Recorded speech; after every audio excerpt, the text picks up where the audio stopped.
بسم اللہ الرحمن الرحیم. ناظرین، ڈاکٹر محمد اعجاز سندھ اسپیشل ٹی وی کے پروگرام صبح خزانے میں آپ کو خوش آمدید کہتے ہیں. ناظرین، آج کا جو ہمارا پروگرام ہے وہ پاکستان کے مستقبل کے بارے میں ہم بات کریں گے، اور اس میں ہم خاص طور پہ ہیومن ڈیولپمنٹ، ایجوکیشن اور ٹیکنالوجی، ان تین ایریاز میں خاص طور پہ بات کریں گے. جب ہم پاکستان پہ بات کرتے ہیں تو پاکستان کا شروع پہلے 30 سال بہت اچھے تھے. پاکستان بہت تیزی سے ترقی کرتا جا رہا، پھر آہستہ آہستہ ہم نیچے آتے گئے، اور وہ کنٹریز جو ہم سے بہت پیچھے تھے وہ ہم سے بہت آگے نکل گئے.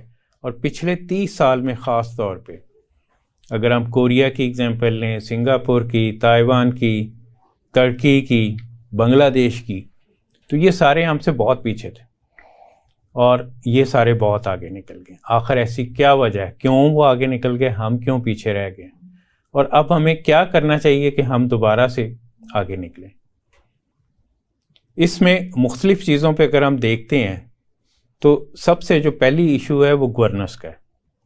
ہم نے پلاننگ تو بہترین کی، لیکن اس پلاننگ کی امپلیمنٹیشن ہم اس طرح نہیں کر سکے.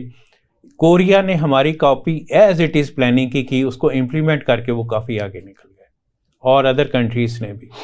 تو ہمارا جو مین ایشو ہے وہ امپلیمنٹیشن میں آتا ہے. اس کے ساتھ ساتھ کبھی ہمارا ایجوکیشن سسٹم بھی بہت اچھا تھا جو آہستہ آہستہ زوال پذیر ہوتا گیا. ہیومن انڈیکس جو آتے ہیں، جتنے بھی انڈیکیٹر اس وقت دنیا میں آتے ہیں، اس میں ہم آلموسٹ لوئسٹ فگر میں ہوتے ہیں. ہیومن ڈیولپمنٹ انڈیکس میں بھی ہم لاسٹ 5 میں ہیں، جینڈر ڈیولپمنٹ انڈیکس میں بھی ہم لاسٹ 5 میں ہیں، ٹیکنالوجی میں بھی ہم آٹومیٹکلی پیچھے ہیں. تو ایسا ہمیں کیا کرنا چاہیے کہ ہم آگے بڑھیں اور ترقی کریں؟ کن چیزوں پہ ہمیں فوکس کرنا چاہیے اور کیسے ان کو ٹھیک کرنا چاہیے؟ اس پروگرام میں ہمارے مہمان ہیں پروفیسر سجاد حیدر صاحب، ان کو ہم خوش آمدید کہتے ہیں. شکریہ. ان کا کافی ایکسپیرینس ہے، انٹرنیشنل بھی اور لوکل بھی. پروفیسر صاحب، کیا وجہ ہے؟ ہم کیوں پیچھے رہتے جا رہے ہیں؟ بسم اللہ الرحمن الرحیم. ڈاکٹر صاحب، جیسے آپ نے ابتدائی میں بتایا ہے کہ پیچھے رہنے کی وجہ وہ عمل پیہم جسے کہتے ہیں، بالکل وہ اس میں کمی ہے. اور اس میں کمی جو ہے اس کی وجوہات اگر گھوم پھر کے وہ آئیں تو وہ تعلیم سے ہوتی ہوئی آغوش کو جاتی ہے. بالکل ٹھیک. تو موضوع کے متعلق جو ہم بات کر رہے تھے کہ کیسے فیوچر کو ہم دیکھتے ہیں اور کچھ ایریاز کون سے ہیں ایسے جن کے اوپر توجہ کی جائے اور وہ اہداف حاصل کیے جائیں جس کے لیے اس خطے کے لاکھوں مسلمانوں نے قربانی دی، بالکل شہادتیں پیش کی. میں سمجھتا ہوں کہ 3 حصے ہیں اس کے.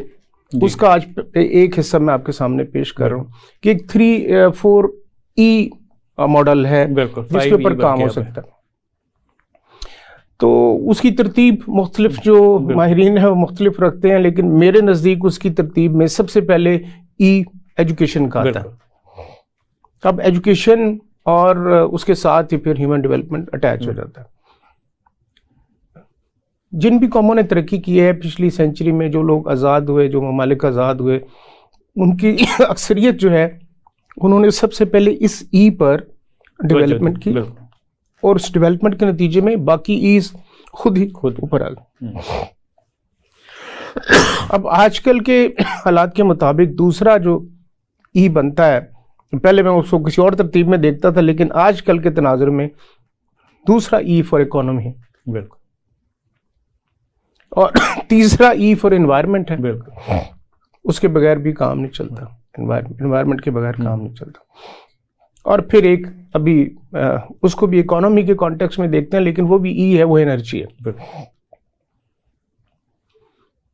ابھی سنا جا رہا ہے کہ نیکسٹ جو بجٹ آ رہا ہے اس میں 2000 ارب روپے کا آپ نے سبسڈی کا پلان رکھا ہے انرجی پروڈکشن کے لیے جو آرگنائزیشن کام کر رہی ہیں، وہ IPPs ہیں اور باقی ادارے.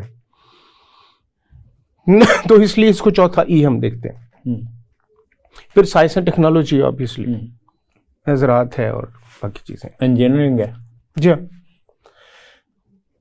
اگر ان 4 ایز کو پرائرٹی بنا کر مسلسل 10 سال کا کوئی منصوبہ، کوئی درمیانے درجے کا بھی، وہ ٹاپ کے منصوبے جن کی آپ بات کر رہے ہیں، جن کو سامنے رکھ کے بہت سارے ملکوں نے ترقی کی، وہ نہ بھی ہوں تو ایک معتدل سا منصوبہ 10 سال کا ہو تو ہمارا ملک جو ہے وہ پروان چڑھ جائے. جتنے بھی دنیا میں ملک اس وقت کامیاب ہیں، ٹاپ 20 جو کنٹریز ہیں ان کو دیکھ لیں تو ان کی ہیومن ڈیولپمنٹ بالکل اچھی ہے، ان کی تعلیم و ترقی جو ہے کے ذریعے بہتر ہوا. انفارچونیٹلی ہمارے درمیان جو ہیں جو ماہرین بیٹھتے ہیں اکثر تعلیم کے، وہ یہ کہتے ہیں کہ نظام ٹھیک نہیں ہے. لیکن کچھ عرصہ پہلے جیسے آپ نے کہا کہ پہلے 30 سال میں بھی تو نظام تھا نا، اس سے شاید کمزور ہی تھا لیکن نتائج اچھے تھے. اس کی 2 وجوہات تھی بنیادی. ایک وجہ گود آغوش، جس میں بہت کم بات ہوتی ہے، بہت کم کام ہوتا ہے. بالکل. اور دوسرا استاد. جتنی کتابیں آج اچھی ہیں، جتنا EMIS آج اچھا ہے، جتنی اور باقی معاملات ہیں، فیسلٹیز ہیں، وہ پہلے سے بہتر ہے. لیکن ماں کی آغوش اور استاد کی اہلیت اور صلاحیت بیسیکلی جو ہے. اب آپ جانتے ہیں کہ انسان پہلے 2 سال میں جو فرسٹ 2 ایئرس پلس جو پری نیٹل، ان 1000 یوم میں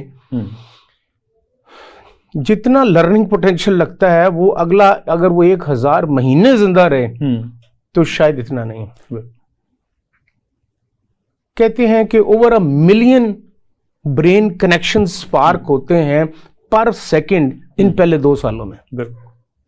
اور لرننگ پوٹینشیل انلمیٹڈ ہے اور انانٹرپٹڈ ہے. اس کے باوجود ہم اس برین کو، اس دماغ کو گرو نہیں کر پاتے.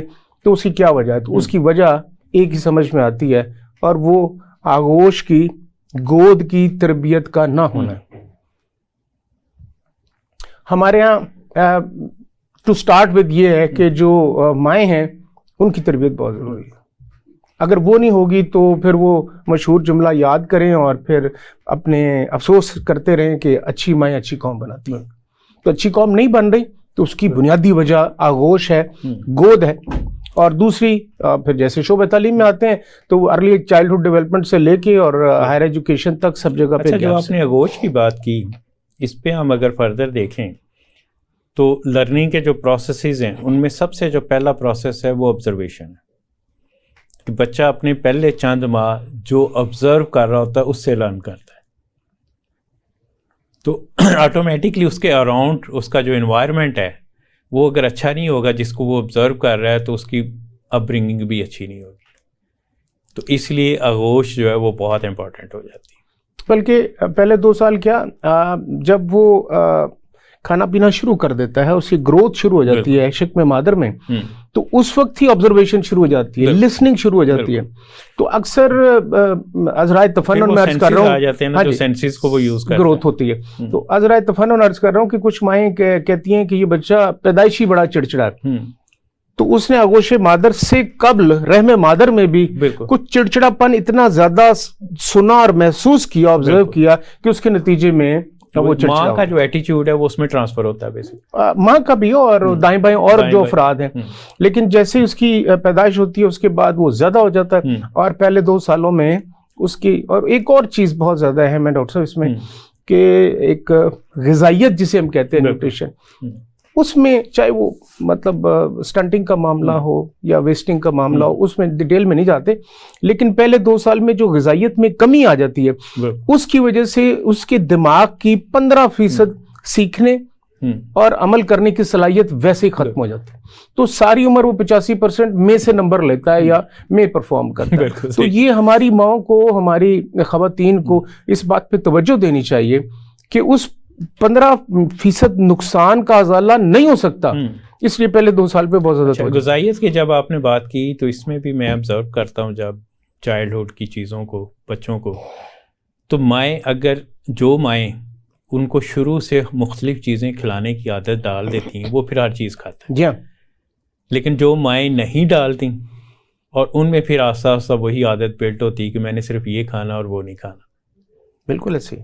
اور آج کل بڑا ایک شکایت کرتی ہیں مائیں جس کی وجہ سے مزید نقصانات ہوتے ہیں. یہ ہم ہیومن ڈیولپمنٹ کی بات کر رہے ہیں پہلے فیز میں، کہ بچے موبائل سے بہت آشنا ہیں, موبائل سے بہت کھیلتے ہیں, اس سے نقصانات ہو رہے ہیں. اس کے نقصانات تو آپ کو پتہ ہی نہیں ہے, ابھی آئے ہی نہیں ہے سامنے. جن سوسائٹیز میں آنا شروع ہو گئے ہیں, برین ہیمریج کتنی تیزی سے بڑھ رہا ہے, آئی لاس کتنی تیزی سے بڑھ رہا ہے. اب آپ آج سے 5 سال پہلے یا 10 سال پہلے اسکولوں میں بچوں کی اینکوں کی تعداد دیکھیں اور آج دیکھیں, آپ کو فرق نظر آ جائے. لیکن اس سے زیادہ جو لیتھل جسے کہتے ہیں, مہلک اثرات, وہ آج سے 5 سال بعد آنے شروع ہوں گے. جو بچے اب ہیں, اب ان بچوں کو موبائل کس نے سکھایا, کس نے فراہم کیا, اس کی عادت کیسے ڈلی, اس کی پہچان کیسے ہوئی, یہ سب ہم ذمہ دار. بچے نے ذرا تنگ کیا, اس کو موبائل پکڑا دیا, لو کھیلو. ہم خود اس کو پہلے اس کو کھلونے دیا جاتے تھے, اب موبائل دیا جاتا. تو آپ کی بات درست ہے, جس کی عادت ڈالیں گے, اور اسی طرح سے غذا میں جس کی عادت ڈالیں گے تو وہی میں نے وہ چیز مطلب بڑا دیکھا ہے کہ جن ماؤں نے ان کو ہر چیز کھلانے کی عادت ڈالی, انہوں نے ہر چیز کھانا شروع کر دی. جنہوں نے نہیں ڈالی, یا ماں کی جو لائکنگ کھانے اور میں لائکنگ اور ڈس لائکنگ تھی, وہ آٹومیٹکلی بچے میں ٹرانسفر ہو, کیونکہ ماں نے وہ چیزیں بچوں کو دی ہی نہیں. اور بڑے پیمانے پہ ڈاکٹر صاحب اس کا اثر کیا ہوتا ہے؟ اللہ کے فضل و کرم سے جو یہ کرونا کا دور گزرا ہے 2-2.5 سال کا, اس میں پاکستان میں اموات کافی دوسرے ممالک کے مقابلے میں کم ہوئی ہیں. اور اس کی ایک بڑی وجہ یہ تھی کہ ہمارے جسموں میں, ہمارے معاشرے میں کسی بھی وجہ سے قوت مدافعت زیادہ ہے اب بھی. تو جو قوت مدافعت تیزی سے امیونٹی جو ہے وہ کم ہو رہی ہے. خدا نہ خواستہ اگلے 20 سال بعد کبھی کوئی ایسی مہلک وبا آئی تو ہم بھی اسی صف میں کھڑے ہوئے ہوں گے. جتنا فاسٹ فوڈ کی طرف جائیں گے, بلکہ کرونا میں میں نے اس پہ کافی ریسرچ کی تھی اور آبزرویشن بھی کی تھی کہ کن کو ہو رہا ہے اور کن کو نہیں ہو رہا. میرے آفس میں ایک لڑکا تھا جو ویل بلڈ تھا اور باکسنگ بھی کرتا تھا اور جم بھی کرتا تھا دیکھنے میں, اور اس کو 3 دفعہ کرونا ہوا. اس کا جب میں نے انٹرویو کیا, آپ اس کو جانتے ہیں, اور اس کی ریزن جو نکلی تھی وہ یہ فاسٹ فوڈ تھا کہ کرونا کے دوران ڈیلی فوڈ پانڈا. اور یہ ہیومن ڈیولپمنٹ کا, ہولسٹک چائلڈ ڈیولپمنٹ کا ایک پہلو ہے غذائیت کا. اب ایک پہلو ہے کہ اس کی جسمانی جو نشو و نما ہے, پھر اس کی جو سائیکو جسے کہتے ہیں آپ, وہ نشو و نما ہے, پھر اس کی دماغی نشو و نما ہے, پھر اس کی سماجی نشو و نما. یہ 5 ایریاز ہیں, 5 حصے ہیں, 5 اس کے شعبے ہیں, جس کی طرف اگر والدین متوجہ ہو جائیں, اور ابتدائی بچپن کے جو ماہرین ہیں, جو اساتذہ ہیں ارلی چائلڈہڈ کے, وہ اس طرف متوجہ ہوں. وہ صرف متوجہ ہیں اس کو ABC سکھانے میں, 1 2 3 سکھانے پہ, الف بے پہ سکھانے پہ. یہ 3 مضامین ہیں جو چلتے ہیں ارلی چائلڈہڈ ایجوکیشن میں, پری اسکول میں, کوئی بھی نظام ان پہ. تو اور دلچسپ بات یہ ہے کہ انسان کے ذہن کی فیکلٹیز ہیں, وہ اس کی عمر کے ساتھ ساتھ اللہ تعالیٰ کے نظام دیے ہوئے برکت اور رحمت کی وجہ سے وہ بڑھتی ہیں. تو جن سالوں میں ہم انہیں میتھ پڑھانا شروع کر دیتے ہیں, اس کی میتھ سمجھنے کی فیکلٹی اس کے دماغ میں ابھی فروغ ہی نہیں پا رہی ہوتی, تو ہم اسے میتھ پڑھانا شروع کر دیں. جس ایج میں ہم اس کو اور بہت ساری چیزیں کرواتے ہیں, وہ ایج جو ہے, وہ عمر کی جو وہ بریکٹ ہے, وہ بیسٹ ہوتی ہے آبزرویشن کے لیے, وہ بیسٹ ہوتی ہے زبان کے لیے, وہ چھوٹی موٹی فزیکل ڈیولپمنٹ نشو و نما کے لیے. اور اس پہ ہماری توجہ نہیں ہوتی, ہماری توجہ زبان کے ساتھ ساتھ وہ ریاضی پہ بہت زیادہ ہو جاتی ہے. تو وہ 1 2 کے چکر میں سارا دن پڑا رہتا ہے, ٹیبلز کے چکر میں پڑا رہتا ہے. تو وہ نہ صرف غذائیت بلکہ ذہنی نشو و نما, جسمانی نشو و نما, سماجی طور پہ, اور اس کی جو سائیکولوجیکل جو کسے کہہ لیں آپ نفسیاتی حوالے سے, ان باقی 4 پہ توجہ نہیں آتی. یہ جو آپ نے کی ہے بہت اچھی بات کی ہے کہ ویژول بیسیکلی جو ہے, کیونکہ آبزرویشن اس کی اسٹرانگ ہوتی ہے, تو اس کو جتنا آپ ویژول میں ڈالتے ہیں تو اتنی ہی اس کی وہ ایجوکیشن سسٹم میں ویژول کے تھرو زیادہ بہتر آتا ہے, اس کو زیادہ انڈرسٹینڈنگ ہوتی ہے. ایون میتھ بھی اگر آپ کروانا چاہتے ہیں تو ویژول کے تھرو اس کو 2 ایپل دکھا کے اس کو سمجھ آتا ہے یہ 2 ہے, یہ 3 ہے, یہ 3 ہے, 1 + 1 2 ہے. لیکن اگر آپ اس کو ویسے کروائیں گے اس کو نہیں صحیح سمجھ آئے گی, لیکن ویژول جو ہے وہ رول پلے کرتا ہے. ایسے ہی اب ہم نیکسٹ اسٹیج پہ جب آپ بات کر رہے تھے نہ جاتے ہیں کہ اسکول یہ کہتا ہے کہ ماں نے, والدین نے یا گھرانے نے, جس کو ہم کہتے ہیں نا ہوم ایز اے یونٹ, اس نے ہمیں اس قابل بچہ نہیں دیا کہ ہم اسے بہت زیادہ گروتھ دے سکیں. اسکول سے جب نکل کے وہ کالج میں جاتا ہے, یونیورسٹی میں جاتا ہے, تو یونیورسٹی کمپلیٹ کرتی ہے کہ وہ اسکول سے وہ کچھ لے کر نہیں آیا جس کی بنا پہ ہم اسے پروفیشنل ایجوکیشن دے سکیں. اور پروفیشنل ایجوکیشن سے جب فارغ ہو کے وہ بچہ فیلڈ میں کوئی جاب کرے یا انٹرپرنورشپ میں ہو یا بزنس میں ہو یا پروفیشن میں ہو, جب وہاں جاتا ہے تو وہ کہتے ہیں کہ جی یونیورسٹی نے اسے اس قابل بنا کے نہیں بھیجا کہ وہ ایک اہم ہیومن ڈیولپمنٹ کے پیرامیٹرز پہ پورا اتر سکے. تو یہ جو سائیکل ہے اس کو آپ جو کازل لوپ کے تحت جب بھی نیچے گھما کے لائیں تو اینڈ آف دا ڈے وہ آغوش پہ ہی آتا ہے.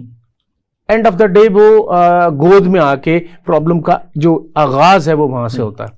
تو میں سمجھتا ہوں کہ ہیومن ڈیولپمنٹ کے جتنے بھی مسائل ہیں ان کے حل کے لیے بہت زیادہ توجہ جو ہے ماں کی تربیت پہ جو وہ درکار ہے. اسی لیے تو نیپولین نے کہا تھا اچھی مائیں دو میں اچھی قوم دے. جی بالکل درست ہے. ماں کی تربیت ہوگی آٹومیٹکلی اس سے اولاد کی ہوگی, اولاد کی تربیت ہوگی وہ اچھے انسان بنیں گے. تو اچھا انسان بننا ضروری ہے.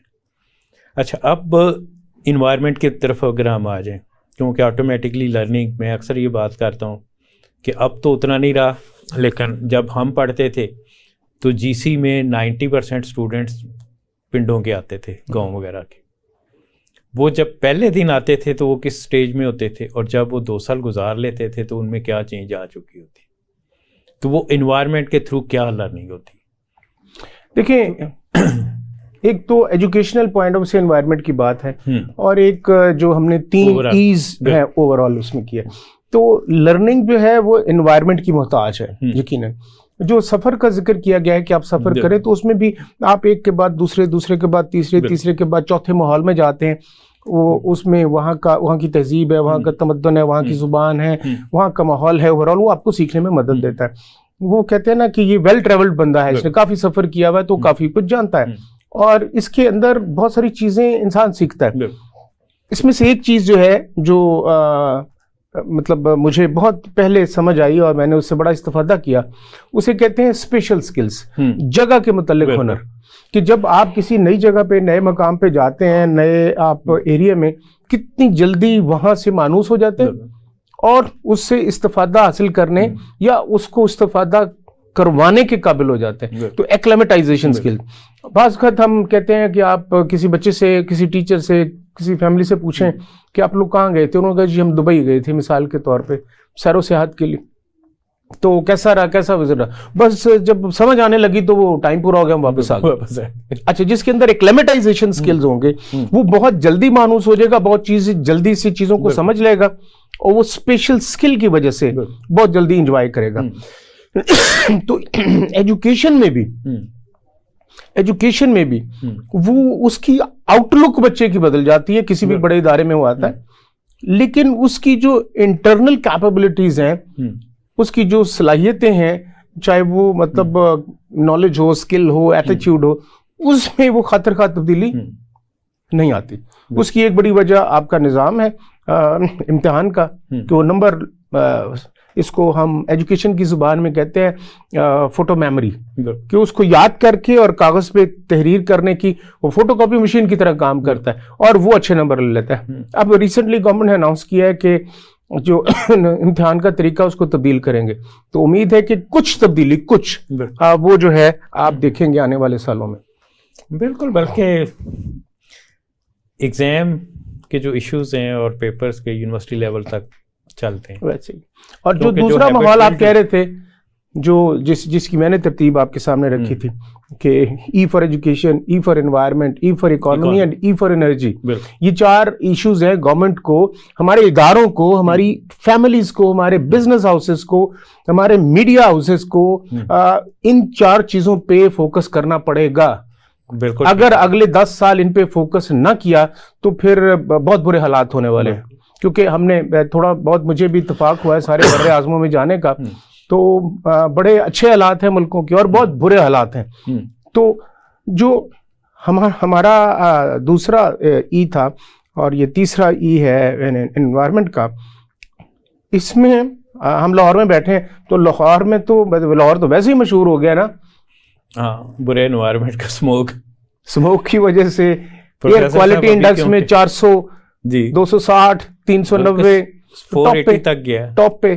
تو اس کا ذمہ دار کون ہے؟ مثال کے طور پہ اگر مجھے اچھی غذا نہیں ملتی، میں 10 روپے زیادہ خرچ کی اچھی غذا لینے کی کوشش کروں گا. مجھے پانی اچھا نہیں ملتا تو بہرحال میں واٹر فلٹر پہ جا کے یا بوتل خرید کے گزارا کر لوں گا. مجھے ہوا فضا جو ہے وہ خرید کے بھی تازہ نہیں مل سکتی. پروفیسر صاحب ابھی بریک کا ٹائم ہو گیا اور بریک کے بعد آ کے ہم اس ایشو پہ خاص طور پہ بات کریں. ناظرین بریک کے بعد ہم واپس آتے ہیں، please stay tuned. Welcome back. جی پروفیسر صاحب، اکانومی 2E کی ہم بات کر چکے ہیں، انوائرمنٹ کا ایشو، اور انوائرمنٹ کا ایشو آٹومیٹکلی ایجوکیشن سے لنک کرتا ہے کہ انوائرمنٹ ہماری خراب ہوئی. پڑھے لکھے لوگوں کے ہونے کے باوجود ہماری ٹریفک بھی ٹھیک نہیں ہے، ہم بے شمار پرابلمس کا شکار ہیں.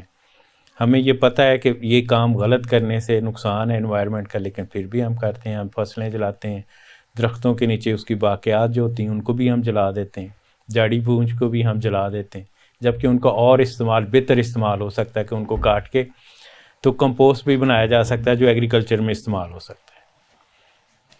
تو اکانومی ہماری، اگین ہم اکانومی کی جب بات کرتے ہیں، اوورآل کنٹری کی اکانومی کی جب بات کرتے ہیں تو وہ سب سے پہلے آ جاتا ہے امپورٹ اور ایکسپورٹ. پچھلے 30 سال میں خاص طور پہ، اور اس سے پہلے بھی فرق رہا ہے لیکن اتنا نہیں تھا، اس سے پہلے 1 سے 2 بلین ڈالر کا فرق ہوتا تھا. پچھلے 30 سال میں آلموسٹ ڈبل، اور ڈبل سے بھی زیادہ کا. ڈاکٹر صاحب بہت بڑا ایک شعبہ ہے، بہت بڑا حصہ ہے، لیکن میں آپ کو عرض کروں کہ نالج اکانومی کا ٹرم بھی استعمال ہوتا ہے. میں پہلے ای کو دوسرے ای سے تھوڑا کنیکٹ کرنا چاہتا ہوں، کیونکہ جو چیز میں نے گزارش کی ہے کہ 4 ایز پہ توجہ کریں. اگر آپ کا ایجوکیشن سسٹم امپروو کرے گا تو آج کل کمپٹیشن کا دور ہے، آپ کی ہیومن کیپٹل جو ہے، ہیومن ریسورس جو ہے وہ امپاورڈ ہوگی تو وہ لیڈ کرے گی اور وہ گرو کرے گی. اور پاکستان کی آبادی اتنی بڑی ہے، اتنی زیادہ ہے کہ ایک بڑی تعداد میں افراد دوسرے ممالک میں جا کے اور بہت اچھا کام کر سکتے ہیں. اب اگر اس ای کو ہم لنک کریں ایجوکیشن کو اکانومی سے تو کیسے یہ سپلیمنٹ کرتی ہے؟ نمبر 1 تو یہ کہ بزنس ہاؤسز جتنے بھی ہیں ہمارے، آج کل بڑا وہ امپورٹڈ چیزیں اور لوکل چیزیں آج کل ان کا بڑا شور ہے. تو پتہ چلتا ہے کہ ہمارے باسکٹ میں، چاہے فوڈ باسکٹ ہو، چاہے ہماری گھر کی گروسری ہو، اس میں بہت بڑی تعداد جو ہے وہ فورن پروڈکٹس کی ہے، چاہے وہ لوکل میڈ ہیں لیکن فورن کمپنیز، ملٹی نیشنل کی. تو ایجوکیٹڈ بزنس مین آپ کو نہیں ملتے، پراپر گرومڈ اسٹرکچرڈ نالج نہیں ہوتا ان کے پاس، اس لیے وہ انڈسٹریل سیٹ اپس کو گورن نہیں کر سکتے، مینج نہیں کر سکتے. R&D نہیں ہے یونیورسٹیز کے اندر، اورک جو ہے وہ بانج ہو کے بیٹھے ہوئے ہیں. پہلے ای نے ہی دوسرے ای کو سپلیمنٹ کرنا سپورٹ. یہ کہا جاتا ہے کہ پچھلی صدی کا جو ایک بہت بڑا واقعہ ہے وہ یہ ہے کہ ایک بڑی تعداد میں ممالک نے سامراج سے آزادی حاصل کی، اور اس سامراج سے آزادی حاصل کرنے والے جو چھوٹے ملک ہیں ان میں سے جنہوں نے ہیومن ڈیولپمنٹ پہ توجہ کی، ان کی اکنامک گروتھ آٹومیٹکلی آ گئی. اور ہیومن ڈیولپمنٹ جو ہے وہ ایجوکیشن سے، وہ انقلاب سے آتی ہے. اور یہ بہت مشہور پروورب ہے کہ کبھی وسائل جو ہے وہ انقلاب کا باعث نہیں بنتے، ہمیشہ انقلاب جو ہے وہ وسائل کو پروڈیوس کرنے کا باعث بنتا ہے. وقتی طور پہ تکلیف ہوتی ہے اور اس کے بعد وہ آسانی ہے، برکتیں اور رحمتیں ہوتی ہیں اس کی. اب ہم ایک شعبے کو لے لیتے ہیں مثال کے طور پہ، بہت وسیع ہے، مطلب ہیلتھ کا ہے، فائنانس کا ہے، لیکن ایک ہے ٹیکنالوجی، جو آپ نے کویشچن بھی کیا تھا کہ اس وقت جو آپ کی ہائی ٹیک جسے آپ بولتے ہیں، جس کے آپ ماہر بھی ہیں، کہ جو ICT میں، کمپیوٹر میں جو ٹیکنالوجیز ہیں اس میں 10 سے زیادہ، 1 درجن سے زیادہ ٹیکنالوجی ایسے ہیں کہ جن کی ورتھ، اینول ورتھ $1 ٹریلین سے زیادہ ہے. بالکل صحیح کہا. پاکستان میں نوجوانوں کی ایک بہت بڑی تعداد جو ہے وہ بے روزگار بھی ہے، 65% نوجوان، بہت بڑی تعداد جو ہے زیر تعلیم بھی ہے. ان کو اگر ان ٹیکنالوجیز میں آپ تیار کر کے اور پوری دنیا میں پھیلا دیں تو آپ سمجھ لیں کہ 5 سے 7 سال میں اپنا پورا قرضہ آپ اتار سکتے ہیں. بالکل صحیح کہا. مثلا آپ آرٹیفیشل انٹیلیجنس چلیں، کراس کٹنگ ہے، سائبر سیکیورٹی ہے. تو میں اکثر مثال دیتا ہوں اسٹوڈنٹس کو بھی. کل بھی ایک یونیورسٹی میں گیا ہوا تھا، وہ خواتین کی یونیورسٹی ہے لیکن وہ بچیوں کو یہی بتا رہے تھے کہ جیسے اب ہر دفتر، ہر ادارے اور یا ہر بڑے گھر کے باہر ایک سیکیورٹی گارڈ بیٹھا ہوتا ہے. تو security was an issue, security guard آپ اس کو سالو کرتا ہے. آج سے 5 سال بعد ہر فرد، ہر بزنس، ہر بڑے ادارے کا اور ہر چھوٹے ادارے کا ای سیکیورٹی ایک ایشو ہوگا. تو سائبر سیکیورٹی کے لیے سائبر گارڈز، آپ 1 لاکھ سائبر گارڈز تیار کر دیں آج، وہ پوری دنیا میں پھیل جائیں، 1 لاکھ بھی کم ہے. بالکل صحیح. اور اگر 4 سال 3 4 5 ہزار ڈالر تک کی اس کی تنخواہ ہے، تو $5,000 کو آپ 1 لاکھ سائبر اپنے سیکیورٹی ایکسپرٹ جو ہیں بالکل اس سے ملٹی پلائی کریں پر منتھ اور پر ایئر، تو آپ خود کیلکولیٹ کر لیں کہ کتنا قرضہ آپ کا ڈیفیوز ہو سکتا ہے. اس کے بعد پھر آپ کا کلاؤڈ کمپیوٹنگ ہے، ڈیٹا سائنسز ہیں، بہت ساری چیزیں ہیں. ہم اس کو اس تناظر میں اگر دیکھیں تو ایسا لگتا ہے کہ 1 درجن سے زیادہ ٹیکنالوجیز ہیں جس میں 1 لاکھ بندہ تیار کر کے اور گلوبل مارکیٹ میں ڈپلوائے کر دیا جائے تو آپ کو ابھی اگر آپ 28-30 ارب ڈالر کے ایکسپیکٹ سے ریونیو لیتے ہیں، یہ سیدھے 100 بلین پہ چلے جائیں گے. سو 100 بلین سے آپ کی اکانومی کو جو بوسٹ ملے گا، وہ بوسٹ آپ کا پہلے ای نے دینا ہے، ایجوکیشن نے، پراپر ایجوکیشن. اس پہ میں ایک بات کروں گا، اس پہ میں نے کافی کام کیا انالیسس کی ہے. پہلے پاکستان کی لیبر باہر جاتی تھی، لیبر جو بیچتی تھی وہ ظاہر لیبر کماتے کام تھے تو بیچنا بھی انہوں نے کم تھا. اس کے بعد جب ہم نے 4 ایئر بیچلر پروگرام یہ وغیرہ لانچ کیے تو ہماری ایجوکیٹڈ یوتھ باہر جانا شروع ہوئی. 2007 میں ہماری ریمیٹنسز $1 بلین تھی، جو کہ بڑھ کے اب $30 بلین کراس کر گئی. تقریباً آپ ایوریج لگا لیں تو ہر سال $1 سے $2 بلین ایڈ ہو رہے ہیں. اس کی وجہ یہی تھی کہ وہ یوتھ، ابھی یہ وہ یوتھ گئی تھی جو ٹیکنیکلی سکلڈ نہیں تھی اس طرح. تو ویلیو ایڈیشن جو آپ بات کر رہے ہیں کہ جب ہم ویلیو ایڈ کر دیتے ہیں کہ کمپیوٹر سائنس کا اگر گریجویٹ ہے، ہم ہر سال جو ہے نا 25,000 گریجویٹ اگر کمپیوٹر سائنس کا پروڈیوس کر رہے ہیں، لیکن ان کو ایک سکل دے دیں.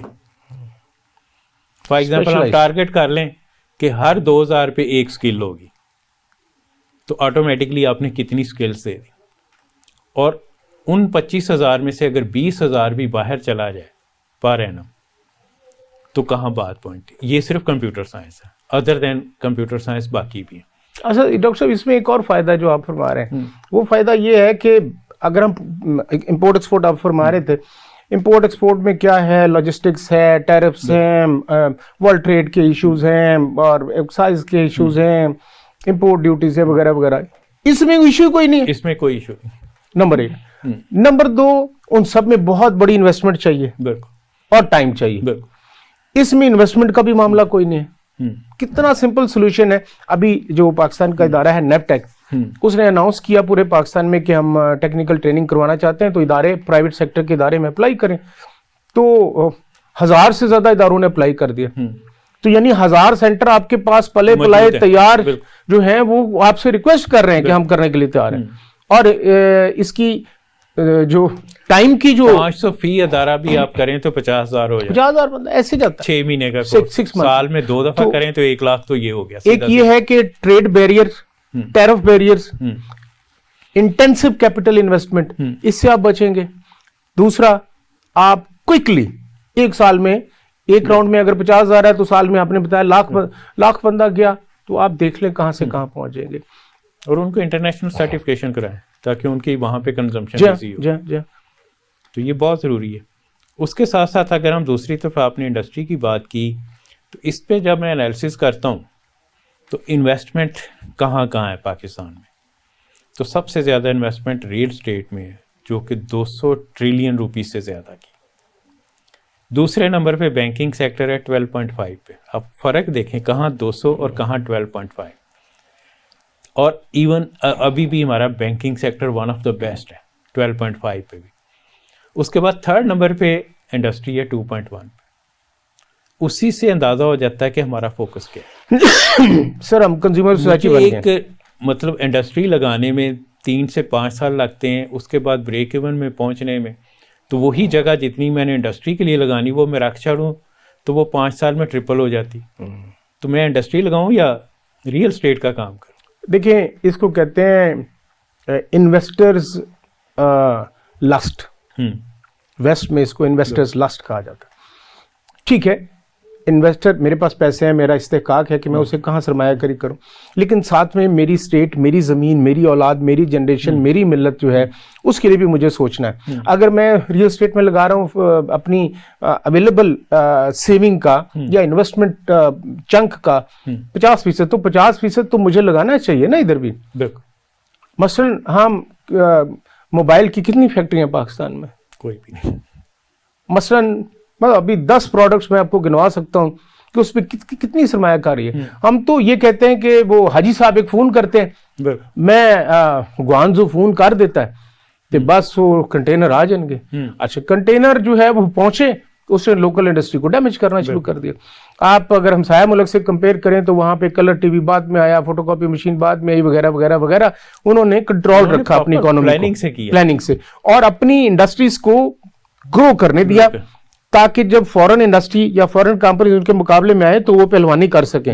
تو ہم نے کیا کیا کہ ہم نے ایک رستم زماں پہلوان کے سامنے ایک پٹھے کو جو ہے کھڑا کر دیا. یعنی ہماری انڈسٹری کی مثال ایک بچے اور پٹھے جیسی تھی جس کو ایک رستم زماں کے سامنے یعنی ملٹی نیشنل کے سامنے ٹکرانے کے لیے کھڑا کر دیا. اور پھر ہم اس کو برا بھلا بھی کہتے ہیں کہ جی آپ مقابلہ نہیں کر پاتے, آپ نے کچھ گرو نہیں کیا. الدو کہ گرو نہیں کیا, اس میں ایکڈیمیا کا بھی قصور ہے, سسٹم کا بھی قصور ہے, گورننس کا بھی قصور ہے. تو اس سے پھر ہم کنٹری از پور بیکاز شی از پور والا جو تاثر ہے وہ بڑھا اور وہ اکانومی جو ہے وہ آلموسٹ کلیپس کے نزدیک ہے. اچھا, اس کا بھی جب ہم انالیسس کرتے ہیں تو پہلے 30 سال ہماری انڈسٹری بہت تیزی سے گرو کر رہی تھی. ہم one of the best Asian tiger کے نام پہ ہم پہچانے جاتے تھے. ہماری یہاں سے ایکسپورٹ اس وقت مشینری ہو رہی تھی. اس کے بعد جب ہم نے نیشنلائزیشن کی تو ہم نے انڈسٹری کا بیڑا غرق کر دیا, اور تب سے لے کر اب تک دوبارہ انڈسٹری کھڑی نہیں ہو سکی. ٹھیک ہے, یہ فیکٹ ہے کہ اس وقت 4 سیکٹر کا ہم نے بیڑا غرق کیا: انڈسٹری, ایجوکیشن, ہیلتھ اور بینکنگ. بینکنگ سیکٹر تو بعد میں پرائیویٹائز ہو گیا, اس کی وجہ تھی کہ اس میں گروتھ کے چانسز ان کو زیادہ نظر آئے. لیکن انڈسٹری میں ہم نے جو بیڑا غرق کر دیا تھا وہ ہمارا دوبارہ جو ہے نا کھڑا نہیں ہو سکا. بیکو یہی اس وقت کتنی زبردست تھی, بعد میں پیکو کہ اس کا ایک ہی جگہ آپ نے 50 مزدور تو بھرتی کر دیے, لیکن انڈسٹری کا بیڑا غرق کر دیا. اس وقت یہ ٹاٹا فاٹا کہاں تھے؟ کچھ بھی نہیں تھے. دیکھیے سر, جتنے بڑے ادارے ہمارے, وہ اسٹیل مل ہو, پی آئی اے ہو, مطلب اور بڑے ادارے ہوں, 100 سے زیادہ فیڈرل گورنمنٹ کے انٹرپرائز ہیں, ان میں ایک تو گورننس کا ایشو بہت زیادہ ہے, اور دوسرا ایک کہتے ہیں انگریزی میں اکنامکس میں ایک اکانومسٹ تھا ڈڈلے ڈلرڈ, اس نے ایک کانسیپٹ پیش کیا تھا ڈسگائزڈ ان امپلائمنٹ, چھپی ہوئی بے روزگار.